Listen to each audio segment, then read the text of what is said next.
Do you guys understand standard deductions versus itemized deductions, right? The standard deduction is something we all can take. It was increased significantly in 2017. This was another thing that was made permanent by the One Big Beautiful Bill. A lot of people now are filing just using the standard deduction. It makes it a lot easier than having to itemize and track your different Schedule A deductions, and that would be something you would do if you are itemizing.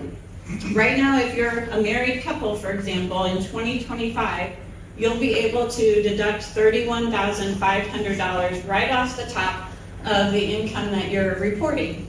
If you're over age 65, you're going to also have an additional amount that goes on top of that standard, $2,000 for a single, or up to, you can see, $3,200 if both individuals in a married couple are over age 65. So that's another way to hopefully help in retirement, be able to not count as much income and have it be taxable to you.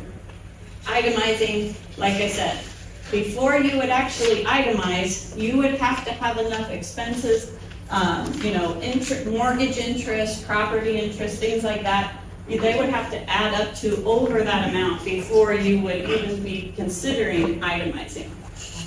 Now, this isn't really necessarily just for retirement, but I wanted to talk about some of the new provisions so you guys are aware of them with the One Big Beautiful Bill. The first one I think is critical, and what's important with all these is these are only available for 4 years, okay? So keep in mind, these are temporary. They were too expensive to add them to the bill and make them permanent. So you want to take advantage of this, or if you know people who could take advantage of this, you do want to educate them on it. The senior deduction, I think, is so critical because it's going to allow a married couple to add to that what would that be if we were looking at 34,000 some dollars, to add another 12 to that. So you're going to be able to have over 45,000 of potential income that won't be taxable to you if you're over age 65 and your reportable income is in between this 150, 250. This new deduction is going to try to help people in that middle class range, those that are in retirement, try to save a little more on taxes. And I think initially some people were upset because part of Trump's campaign is you heard about what?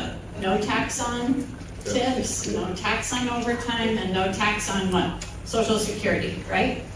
Well, I personally like this better. Because what this is saying is, this is just no tax on retirement income, no matter what it is. So as long as you're a married couple making under 250, or a single making under 175, you should be able to have some portion of this new additional senior deduction for the next 4 years. So the next 4 years are years to try to manipulate your income stream if you're over age 65 to be able to take advantage of this. Also, if you're working and you're in an industry where you're receiving tips, you will be able to deduct up to 25,000 of tips. Once again though, there's going to be a phase out. Singles, that would phase out beginning at 150, and for a married filing joint, it starts to begin at 300,000. But this should help people, because what happens if you don't report income?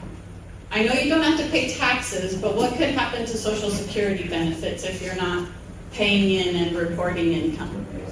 Yeah, some people don't prepare, don't set aside funds, and then they don't understand why they don't have that same amount or a decent amount of Social Security. So what I'm hoping to see is maybe some people then will be able to receive some form or a higher amount of Social Security if they're truly reporting this type of income.